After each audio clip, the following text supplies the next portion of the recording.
সেই জেলার প্রধান নেতাগুলি যদি জেলে থাকে তাহলে কি করে তিনি এই বাংলা সামলাবেন? এই পশ্চিমবাংলাকে তো একা সামলানো যায় না, তার জন্য বেশ কয়েকজন নেতার দরকার পড়ে এবং সবাই মিলে একসঙ্গে কাজ করলে তবেই গিয়ে বাংলাকে সামলানো যায়।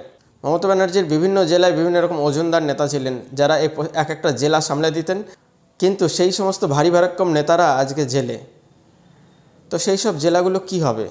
মমতা ব্যানার্জি একা চারিদিকে ছুটে বেড়াচ্ছেন, মমতা ব্যানার্জির দিশেহারা অবস্থা। তার উপরে বিরোধীদের ক্রমাগত চাপ বাড়ছে, বিরোধীদের নেতার সংখ্যা বেড়েই যাচ্ছে একের পর এক।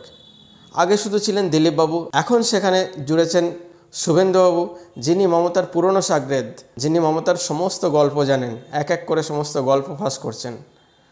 তাকে নিয়ে আরও বেশি বিপদ। তার উপরে সুকান্ত মজুমদার, এদিকে আসছেন নরেন্দ্র মোদী, আবার আক্রমণ করছেন অমিত শাহ। ওদিক থেকে একদা মমতা ব্যানার্জির দলের কর্মী নিশীথ প্রামাণিক মমতা ব্যানার্জি